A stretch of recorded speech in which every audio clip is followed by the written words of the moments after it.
guys, ayan po, welcome back to my channel. So, kumusta naman kayo guys? Again, my name is Jap, J-A-P. Ayan. So guys, maraming salamat po pala sa walang sawang pagsubaybay sa ating pong daily love reading. And kung ikaw ay bago pa lang sa ating channel, mag-subscribe na po kayo. And i-click mo na rin yung ating notification bell para lagi kang updated sa ating mga bagong upload.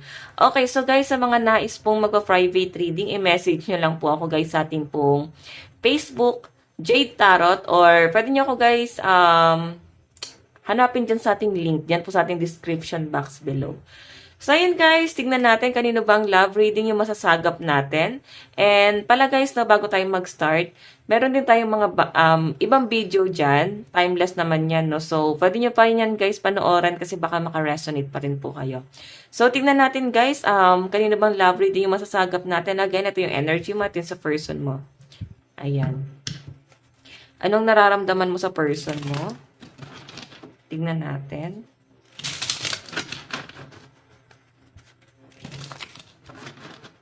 Okay, nararamdaman mo sa person mo.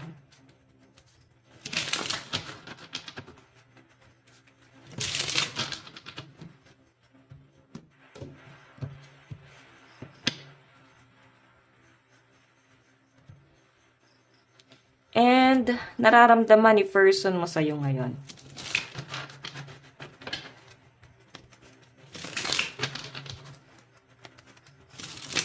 Nararamdaman ni person mo. Okay, parang may galit si person. Yun ang napipil ko. Okay. Tingnan natin. Usog lang natin to dito, guys. Doon muna tayo sa kay person. Nararamdaman niya sa'yo ngayon, meron tayong the high priest. Naku, mukhang gusto kanyang misahan. Gusto niyang, I think parang gusto kang pangaralan ng person mo. Meron siyang gustong sabihin sa inyo, gusto kanyang maliwanagan. Kumbaga, siguro iba sa inyo, matagal mo ring inantay na magseryoso tong person mo. So, this time mukhang seryoso na siya, guys. Mukhang hindi mo rin nanaisin, no? Na para bang maging seryoso siya. Parang dapat pala wag na lang. Okay, so, the high priestess. Etong person mo na to, napaka-matured niya. Siguro, madalas ikaw yung nagagalit, madalas ikaw yung demanding dito sa relasyon na to. Tapos yung person mo guys, parang wala lang siyang pakiramdam, hindi ka lang niya pinapatulan, hinahayaan ka lang niya. So, nandun ka na sa point na, ayan, mukhang hindi na guys nakakita ng person mo na nasa-settle tong relasyon na to, no? So, nakikita ko guys, ayan, mukhang mimisahan ka ng person mo guys. Kasi tong high priestess, parang pari yan guys eh. So, baka dasalan ka niyan, 'di ba? Bigyan ka ng mga pangaral ni God. Ayan, basahan ka bigla ng Bible. So, tignan natin guys. Tingin sa ni person mo ngayon. Or baka naman ikaw tong religious, no? Kaya si person mo guys, ganito. Nahawa mo siguro siya na pagiging religyoso. Pwede naman guys na iba yung, ano to, pwedeng foreigner siya, no? Talagang sila, mahal nila yung culture nila. So, ito guys yung tingin sa'yo ng person mo. 5 of Cups, regret. Feeling niya sa'yo, may regret ka ngayon, no? Meron ka pinagsisisihan ngayon, pero mataas pride mo eh. So, kahit na may kasalanan ka rito, para bang nahihiya ka na aminin yun sa kanya na kasalanan mo. So, kaya siguro mimisahan ka ng person mo, kakausapin ka niya rito, guys. Ayan, no? Ito yung mararamdaman mo, guys, para bang gusto mo na lang lumubog sa lupa. Parang, Lord, wag na lang pala kami mag-usap. Okay, so ayan. Tingnan natin, guys, ano naman po ang tingin sa'yo ng person mo ngayon.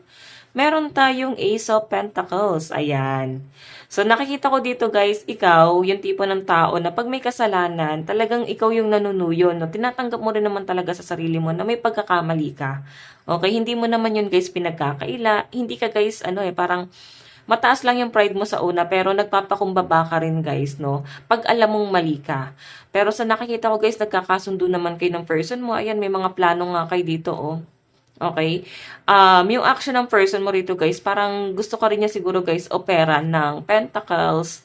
Pwedeng gusto niya, guys, mag-settle down na kayong parehas. Or pwedeng magpundar ng mga property. Okay, so nasa-sense ko rin dito guys, dito sa relasyon niyo ni person. Si person mo guys, sobrang mature. Kasi talagang ang tingin niya rito guys sa relasyon na to, may potential. Kumbaga, malayo pa ang mararating yung dalawa kung parehas lang talaga kayo guys is nagtutulungan. So I think yun din guys yung hinihintay ng person mo, yung para bang magkaroon kayo ng partnership, no? So yung action dito guys ni person, siguro ito. Gusto niyang pag-usapan nyo yung yung future nyong dalawa. So tignan natin guys ang magiging outcome nito. So tignan mo, Page of Swords. Naku, ano ba to si person? Nakakatakot guys. Nakikita ko sa kanya guys, parang malaking tao. Grabe siya guys magsalita. As in, straightforward, prangka. Malakas ang Virgo na nasa sense ko rito. Sobrang seryoso. So, ganun din siya guys mag-joke, no? Parang seryoso, pero joke na yun sa kanya. Parang joke na pala yun. Ang awkward na sarcastic. Ganun yung nag-feel ko. So, si person mo guys, magaling siya guys mag-deliver ng mga message, no? Kumbaga, magsalita, magaling siya magganon. Magaling din tong person mo makipag-usap, as in, sobrang natural, sobrang straightforward, sobrang mature. Ganon ko nakikita tong person na to. So, malakas din ang energy guys ng mga foreigner dito. Or pwedeng ito ay half. Oo, meron siyang lahi. Pero, parang tahimik tong person na to eh. So, tignan natin guys yung bottom of the deck. Meron tayong Knight of Pentacles and Six of Wands. So, may kasunduan sa inyo. Ano ba to? Kliyente mo ba to dati or customer? Paano kasi guys nakilala mo yung person mo somewhere? Oo, yung tipong hindi siya yung nakita sa bar tapos biglang niligawan. Hindi ganun eh. Para bang may pag-uusap sa inyo. Bibigyan ko kayo guys na example, no? Pwedeng sa isang grocery store, pwede nagtatrabaho ka doon, tapos ino-operan mo siya ng ganito, ganyan. Or pwedeng sa bilihan ng sasakyan, pwedeng ikaw ay nagbebenta ng sasakyan doon, tapos may kayo doon, no? Nagdi-deal kayong dalawa. So, pwedeng mo siya guys, client or nagbebenta ka ba ng condominium, bahay, lupa, tapos customer mo siya. Okay, or kliyente. So, yung person mo guys, hindi lang yung binebenta mo yung hindi lang yung binebenta mo yung nakuha niya, pati puso mo. Okay. Pwede magkatrabaho kayo dyan guys. Pwede doon din kayo nagkakilala sa work niyo. So guys, sa side mo, sa side ni person, malakas po ang earth sign talaga. Capricorn, Taurus, and Virgo, and water sign. Cancer, Pisces, Scorpio, and Aquarius, Gemini, Libra. So sa side mo guys, anong nararamdaman mo kay person? Diba? Siya na talaga yung pinagdarasal mo. Siya yung hinihiling mo ng matagal kay universe. Ito kasi guys, wish card, manifestation. So I think minamanifest mo to na nakikinig ka siguro ng subliminal. Oh, umamin ka na. Nakikita ko rito guys, no? Minanifest mo talaga tong taong to or pinagdasal mo talaga siya. Nung hindi mo pa siya kilala guys, pinagdasal mo talaga kay universe na sana ibigay na. So nakikita ko dito guys, ayan, mukhang binigay na ni universe yung soulmate mo. Okay, tignan natin guys, ano naman po yung tingin mo sa person mo. Oh, Queen of Pentacles. Ito yung action niya, 'di ba? Pentacles, ibig sabihin, same din guys ng tingin mo sa kanya. Talagang goal-oriented siya, family-oriented, napaka-responsible, napaka-workaholic, sobrang talino, sobrang madiskarte. Wala ka nang masabi guys, lalo na pagdating sa responsibility and sa trabaho. Magaling tong person mo. Yun ang tingin mo sa person mo. Sobrang sipag. Okay, kaya ikaw, siguro, yun din yung pinangihinayangan mo kasi parang gold si person kung tignan mo eh. Isa siyang ginto. So, tingnan natin guys.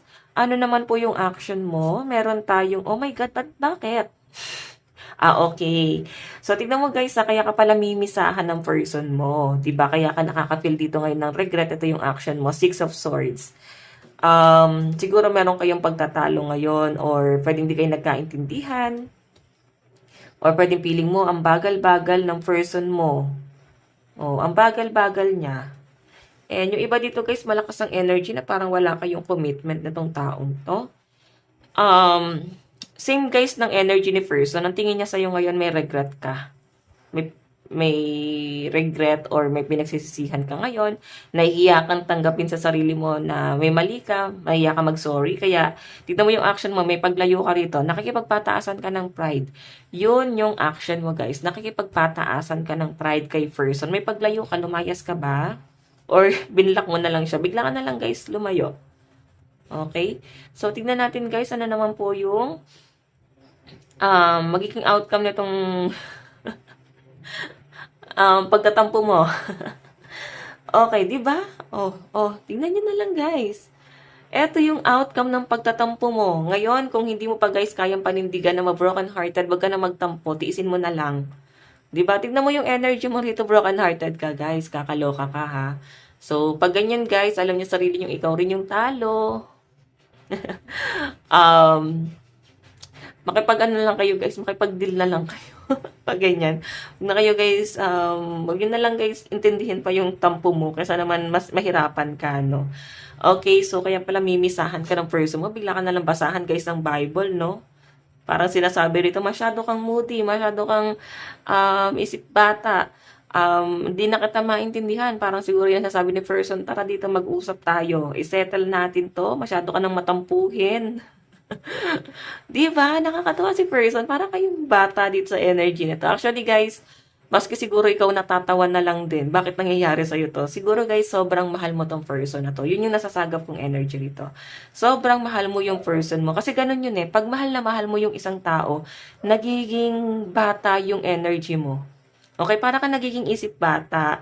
Kasi gusto mong lambingin ka lang niya, gusto mo is, ayun, parang clingy.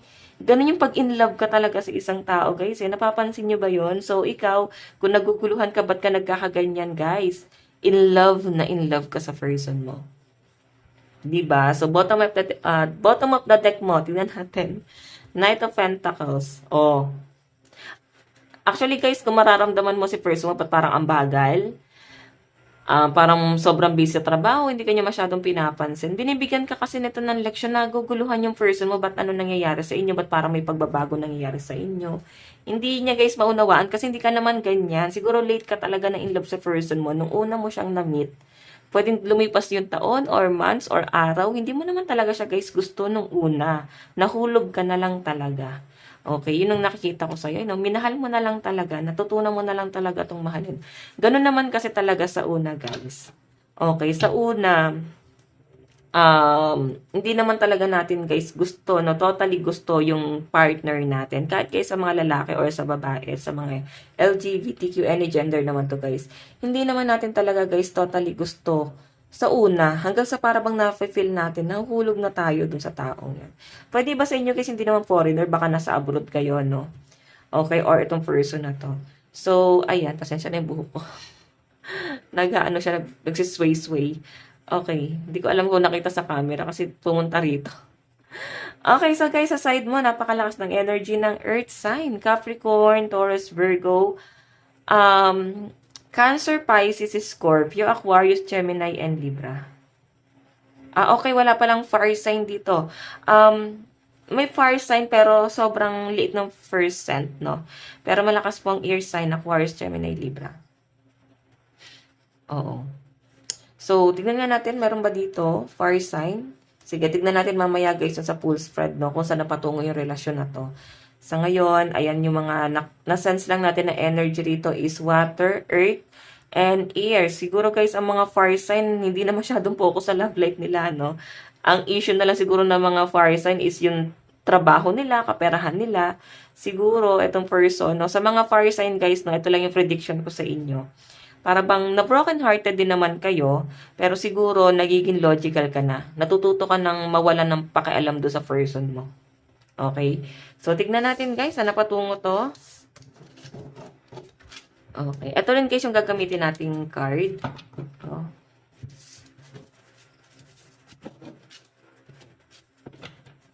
Okay. Saan patungo tong relasyon na to, Spirit Guide?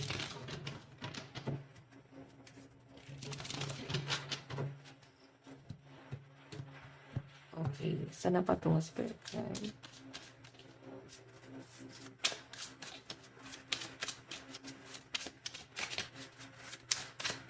Okay. So guys, meron tayong, The Magician. Kumbaga, hindi naman totally mamanipulahin, pero i-work out itong relasyon na to. Kumbaga, paliliwanagan talaga ng mabuti na para bang bibigyan ng words of wisdom talaga eh. Pwedeng ikaw yung bibigyan ng person mo ng words of wisdom or ikaw yung magbibigay sa kanya ng ganon. Kasi guys, gustong ipaliwanag detail by detail kasi talagang nasa sense ko rito guys, willing talaga yung person na mag-work itong relasyon na to. Kaya gusto guys paliwanagan. Gustong isettle itong relasyon na to. So meron tayong, 'di ba, Six of Cups, iniisip ka rin naman guys ng person mo. Okay, alam din naman niya guys na kahit hindi kanya guys gaano kinakausap ngayon kasi binibigyan kanya guys ng leksyon, mabagal yung energy niya. Alam naman daw niya na loyal ka sa kanya, yan no. Siguro pinaramdam mo rin sa kanya eh. So, tignan natin guys. Meron tayong the High Priestess. Ito ka na. Malakas ang pakiramdam mo. Siguro nandun yung selos, pagdududa. So, yung naging problema guys sa relasyon na to, puro siya pagdududa. Okay, siguro kasi sobrang pagmamahal din to guys eh. Ganun yun eh. Okay, Five of Cups ito ka na, no? Nagkakaroon ka na guys ng matinding regret. Nabo-broken hearted ka na kasi maaring nagsisisi ka, no? Bakit ganun yung action mo? Bakit ikaw yung lumayo? Siguro ikaw na yung nakipaghiwalay dito sa taong to. Tapos ngayon ikaw yung nasasaktan dito. So meron tayong Seven of Swords. Okay. Sino tong nagger? Ikaw tong person mo. Kasi may nakita ko guys, parang binunga nga, tapos lumayo yung isa. Ayan no, tignan mo yung ibon. Nagbunga nga, tapos may lumayo. Parang kaysa masaktan, lalayo na lang. So, tignan natin. Di ba? So, kung ikaw tong nagbunga nga sa person mo guys, nakikita ko na hindi ka nalang pinatulan ni person. Pero kung si person mo guys yung nagbunga nga dito, I think meron kayong matinding pinagtalunan. Hindi mo na lang siguro guys inintindi, no? Knight of Pentacles. Guys, nandito yung the Lovers. Medyo mabagal lang talaga. Si person mo, hindi pa niya guys kayang ibigay totally yung demand mo. Kasi gusto niya guys, pag-ipunan, paghandaan, pagplanuhan, aralin, no? Ayan, ginagawa naman guys ng person mo lahat para dito sa relasyon na to. Pero nararamdaman niya na para bang ikaw, nakukulangan ka, lalo sa lambing, medyo clingy yung energy na nasasagap ko sa inyo, nakukulangan ka sa time, siguro hindi maibigay ng person mo yung time kasi sobrang busy talaga niya guys. Pwede naman guys na sinasabi sa inyo ng person mo na busy talaga siya. Okay? Ikaw to. Sabi ko sa inyo guys, kung ayaw maramdaman yan, palipasin mo na lang yung tampo mo, no? Ano mo na lang yan, iligo mo na lang yan. O kaya ikapi mo, no? Parang kausapin mo yung kape, kalma lang tayo sa hayaan na lang natin kasi tayo rin yung masaktan. No? Para kayo guys, eto guys, nararamdaman ko sa person mo. Para kang nagtampo sa hangin. Nagtampo ka sa taong walang pakiramdam guys. No? Dahil lumala lang guys yung sama ng loob mo. Tingnan mo naman. Nakikita ko isip batay person mo. Hindi niya nararamdaman ano kaya kinagagalit nito. Parang ganun, sobrang manhid. So, tignan natin ang inyong love advice. Nakakatuwa naman tong relasyon na to. Hindi po nagtatampo kayo, isa walang pakialam. Kasi, hindi niya alam eh. Ginagawa nyo guys, psychic yung person nyo. Siguro sabihin nyo guys, sabihin nyo pa rin sa kanya, i-open nyo pa rin. Ano ba yung tampo mo? Okay? Kung ikaw naman guys, lalaki, pag-usapan nyo kung ikaw ay merong ayaw na ginagawa nitong person mo. Love advice, 1111. So, ito guys, napakaganda nito. Basahin natin. 1111 is an important number for twin flames. It symbolizes the harmony and balance of soul counterparts. So, 1111 kasi guys, sign din to ng mga twin flames. So, sobrang magka-vibes talaga kayo ng person mo. As in, pero napaka-rare kasi guys na may mga twin flame na nagkakatuluyan. Sobrang rare nun. So, hayan. Nakikita ko guys, magkasundo naman kayo ng person mo. Kaya siya rin guys yung parang pinagdadasal mo. Kasi sobrang kasundo mo siya. Twin flame mo kasi guys eh. Ayan, tignan natin. Mensahe ni person.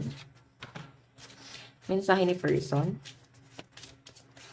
Meron tayong I love you. Baliktad pa yung card ko. I love you guys. Ayan na. Sige, screenshot natin to. Screenshot. Screenshot nyo na guys, mensahe ng person mo sa'yo. Ayan. Mahal ka ng person mo, guys. Huwag ka na magtampo kasi mahal ka talaga ng person mo. Ayan, malakas po ang energy ng mga water sign, Cancer, Pisces, Scorpio, Aquarius, Gemini, Libra. And consistent talaga ang mga earth sign, Capricorn, Taurus, Virgo. Oo, yung mga fire sign na yan, Page of Wands. Kumbaga, yes, nasasaktan pero tuloy lang ang agos ng buhay. May fire sign dito, Page of Wands. So, Aries, Leo, Sagittarius. Kumbaga, guys, sa lahat ng mga zodiac sign ngayon, mga fire sign na walang pakialam ngayon sa love life nila.